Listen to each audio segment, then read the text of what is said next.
अस्सलाम वालेकुम। मैं हूँ आयशा नासिर और बात करेंगे इस हफ्ते के दो वायरल होने वाले टॉपिक्स को लेकर। इत्तेफाक की बात देखें, दोनों टॉपिक्स एक दूसरे से इंतहाई मुख्तलिफ हैं। दो पोलर ऑपोजिट टॉपिक्स ने इस हफ्ते हाईलाइट्स क्रिएट की हैं। एक तरफ है 200 करोड़ की शादी और दूसरी तरफ है सादगी से निकाह करने वाला एक जोड़ा जिन्होंने सादगी से निकाह किया और उसके बाद देखें गुरबा में तकसीम कर दी। मैं थी नारायण का कान, वहाँ पे सिग्नल्स का इशू रहता ही रहता है। मैंने जितनी दफ़ा इंस्टाग्राम, फेसबुक, यूट्यूब खोला, एक तरफ आती थी 200 करोड़ की हेडलाइन और दूसरी तरफ आती थी इंतहाई सादगी से निकाह करने वाले जोड़े की न्यूज़। सो दो इंतहाई डिफरेंट न्यूज़ ने इस हफ्ते हेडलाइंस बनाई हैं। और कोमल और तलहा जिन्होंने सादगी से निकाह किया, उनकी तो जितनी तारीफ़ की जाए कम है। मुझे लगता है पाकिस्तान में हमारे फाइनेंसिस में सबसे बड़ा मसला ये है कि हम लोग बच्चों की शादी करते करते हमारी उम्रें गुजर जाती हैं। एक बेटी की शादी करने के लिए इतना माँ बाप को ख़र्चा उठाना पड़ता है। पहले उसकी तालीम व तरबियत में माँ बाप पैसे लगाते हैं, उसके बाद माँ बाप उसके जितने जहेज़ वगैरह होता है वो बनाने के लिए, बल्कि जहेज़ तो मुझे लगता है एक बच्ची पैदा होती है माँ तब से शुरू हो जाती है जहेज़ बनाना। छोटी छोटी चीज़ें जमा करती हैं, कोई क्रॉकरी सेट जमा करती हैं, कोई खेस कंबल जमा करती हैं, जो जो इस्तात होती है उस हिसाब से माँ जमा करती रहती है पूरी उम्र। बहरहाल फिर भी जहेज़ बनाने में काफ़ी ज़्यादा मुश्किलात पेश आती हैं और उसके बाद जो शादी का इवेंट होता है, खाना, मेहंदी, बारात, कपड़े, सारा कुछ पूरा करते करते माँ बाप तो आधे रह जाते हैं। कोमल और तलहा ने ये डिसाइड किया कि शादी का जो भी खर्चा आएगा वो दोनों खुद देंगे। बहुत अच्छा स्टेप। और मेरे ख्याल में अब जो वक्त आ रहा है ना, बहुत मुश्किल है। मतलब अब तो ये वक्त आ गया कि दो मियाँ बीवी दोनों मिलके काम करें तो भी घर के खर्चे पूरे नहीं होते। सो अगर उन दोनों ने ये सोचा कि वो अपना खर्चा खुद उठाएंगे शादी का, तो ये इंतहाई अच्छा स्टेप है। उसके बाद उन्होंने कोई मेहंदी नहीं की, कोई बारात नहीं, कोई वलीमा नहीं, सादगी से उन्होंने निकाह किया और उसके बाद जैसे हमारा मज़हब कहता है उसको फॉलो किया। यानी कि उन्होंने देगें बनवाई, खाना बनवाया और उसके बाद वो बांट दिया। यही हमारा मज़हब कहता है ना कि शादी बेसिकली निकाह करो और उसके बाद खाना दो। वो उन्होंने सारा फॉलो किया। ऑन द अदर हैंड जो शादी हुई, मास्टर टाइल्स वालों की बेटी थी, जलाल सन्स वालों का बेटा था, 200 करोड़ रुपया 2-3 दिनों के अंदर खर्च कर दिया गया, जिसमें से कई ऐसा पैसा था जो रिकवर भी नहीं हो सकता। अब रिकवर नहीं हो सकता से क्या मुराद है? लड़की का मेकअप एक दफ़ा धुल गया, वो पैसे ज़ाया। फूल एक दफ़ा मुरझा गए, जो स्टेज पे लगे हुए थे, जो डेकोरेशन पे लगे हुए थे, वो सारे के सारे ज़ाया। खाना ज़रूरत से ज़्यादा जो आपने बनाया, क्या वो गुरबा में तकसीम हुआ? नहीं हुआ, क्योंकि हम तो फेज़ ही किसी और में होते हैं ना, जब इतना खर्चा करके इतना बड़ा इवेंट कर रहे होते हैं। कहाँ किसी को ख्याल, जब खाना बचा हुआ है वो वैसे ही हॉल वालों को दे के आ जाते हैं। वो खाना भी ज़ाया हो गया सारा का सारा। सो बहुत सारे पैसे लिटरली ज़ाया किए गए और बहुत सारे पैसे जो रिकवर हो सकते हैं, यानी जहेज़ पे चलो जो लगे, समझ आती है कि चलो ज़ाया नहीं हुए, कोई सामान बन गया। अगर कोई 200 करोड़ की शादी के अंदर उन्होंने कोई लहंगे, कोई कपड़े बनाए, तो चलो समझ आती है वो कपड़े वो बाद में पहन लेंगे। लेकिन जो मेकअप उस लड़की ने किया, फॉर सम आवर्स किया और उसके बाद वो मुंह धुलते साथ ही वो पैसे बिल्कुल ज़ाया हो जाएंगे। इसी तरह जो फ्लावर डेकोरेशन की गई, जो स्टेज डेकोरेशन की गई, वो टेम्प्रेरी थी, थोड़ी देर के बाद वो सारा कुछ ख़त्म हो गया। हाँ, जो उसके साथ तस्वीरें आएंगी वो उनकी परमानेंट चलेंगी, ज़िंदगी भर उनके साथ चलेंगी। वो इवेंट यादगार रहेगा, इस बात में कोई शक नहीं है। लेकिन अब एक गरीब बंदे को क्या गोल्स दिए गए, क्या दिखाया गया गरीब बंदे को? वो ही लड़की जो जब अपनी शादी होती है तो पता नहीं कितने कितने ख्वाब देख रही होती है। मेहंदी भी करनी है, बारात भी करना है, बारात का फंक्शन भी अच्छा होना चाहिए, वलीमे का फंक्शन भी अच्छा होना चाहिए, लहंगा भी मैंने फलां डिज़ाइनर का पहनना है, क्योंकि हम दिखाते लड़की को वो है ना। जैसे मैंने बताया, मैंने सोशल मीडिया खोला, सामने वही शादी वही शादी। जब हम सोशल मीडिया खोलते हैं, इसी तरह की बहुत बड़ी बड़ी शादियां आ रही होती हैं, डेस्टिनेशन वेडिंग्स आ रही होती हैं। आई रिमेंबर जब मेरी शादी थी उन दिनों एक बहुत ज़्यादा वायरल हुई थी शादी जो 6 महीने चली थी।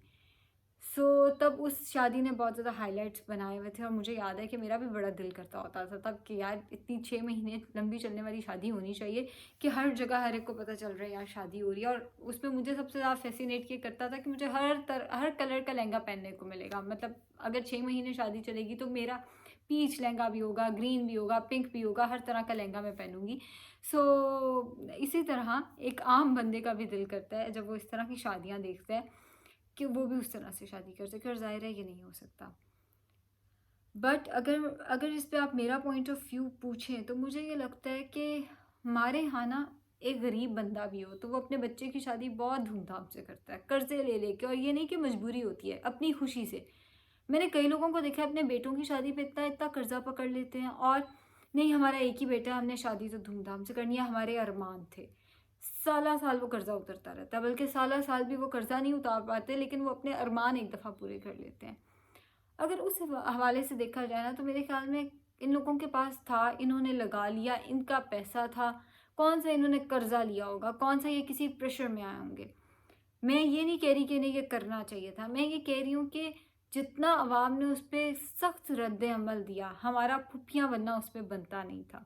जितना हमने सख्त रद्द अमल दिया, उनका पैसा था, उन्होंने लगा लिया। एक गरीब आदमी जब अपने बच्चे की शादी पे कर्जा लेता है, और बेटे की, चलो बेटी की तो जहेज़ देना है, वो भी कोई अच्छी बात नहीं है, लेकिन जब एक गरीब बंदा अपने अरमानों को पूरा करने के लिए कर्जा लेता है तो उनके पास तो फिर था, उन्होंने लगा लिया, तो इतना बड़ा मसला नहीं होना चाहिए था।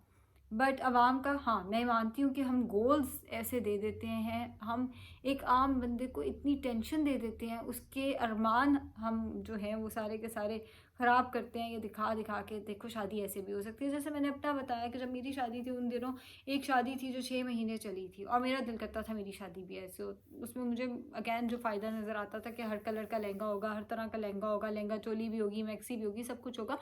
सो एक आम बंदा जो है वो उससे अपने गोल सेट करता है, इस बात में कोई शक नहीं है।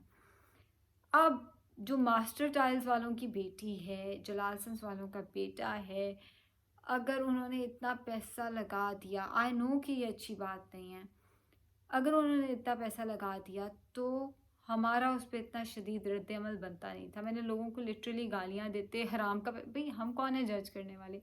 एफबीआर ने मांग लिया हिसाब मास्टर टाइल्स वालों से, बेटी जिनकी थी उनसे एफबीआर ने हिसाब मांग लिया। एफबीआर जाने, हुकूमत जाने, जिन्होंने शादी की वो जाने, एहतसाब हम करने वाले कौन होते हैं। बहरहाल मेरा ये ओपिनियन है कि इतना हमें गाली गलोच तक नहीं आना चाहिए था। ये जज कर लेना कि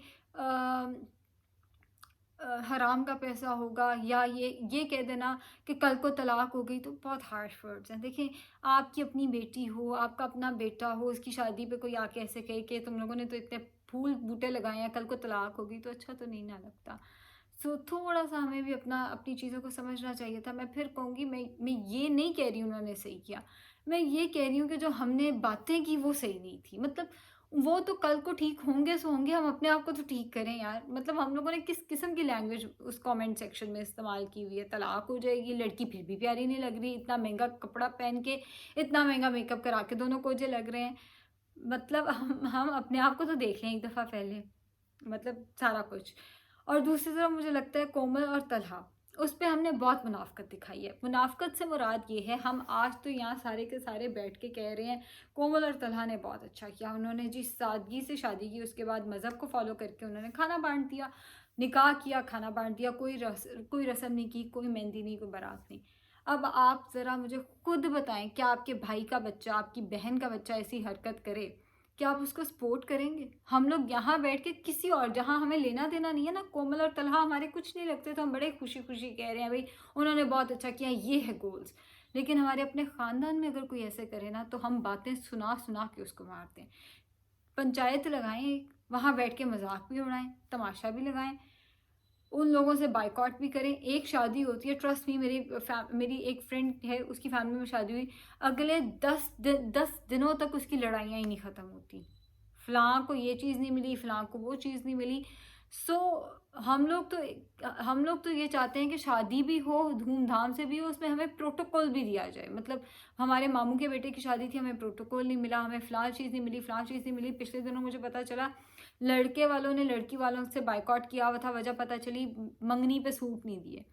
सो हम लोग अभी तो बड़े, मतलब 4 लोगों, मतलब हम लोग अभी तो बड़े खुश हो के कह रहे हैं कि जी बड़ा अच्छा किया, हम लोग अभी तो बड़ा सपोर्ट कर रहे हैं तलहा को भी और कोमल को भी। लेकिन जब यही चीज़ हमारी अपनी फैमिली वाले करते हैं तो हम क्यों नहीं सपोर्ट करते उन्हें? क्यों हम पीछे बैठ के फुफियाँ बने हुए होते हैं सारे के सारे? क्यों हम उस चीज़ पे हँसते भी हैं, उस चीज़ का इशू भी बनाते हैं? आप लोगों को ये चीज़ अच्छी लगी ना, तो अगली दफ़ा से अपनी फैमिली में करके दिखाएं, अपना करके दिखाएं, अपने बहन भाइयों का करके दिखाएं, जो भाभी आप लेकर आ रहे हैं उनसे कहें कि हमने शादी ऐसे करनी है। वहाँ पे देखना सबके अरमान भी जागेंगे कि हमारा तो एक बच्चा, हमारे तो ये अरमान थे, बेटी है तो उसकी भी अलहदा से अरमान जागेंगे, दुल्हन है तो उसने भी सारा कुछ करना है। हम बेसिकली हम ना कहीं मुनाफकत करते हैं। दिल हमारा कर रहा होता है कि 200 करोड़ की तरह हम लोग भी शादी करें, 200 करोड़ हम भी शादी पे लगाएं, हमारे भी खानदान में ऐसी शादी हो जिसमें 200 करोड़ रुपया लगे। लेकिन जहाँ बात आती है किसी और ने लगा दी और हम नहीं लगा सके, वहाँ पे हमारी मुनाफकत देखने वाली होती है। आपका क्या ख्याल है?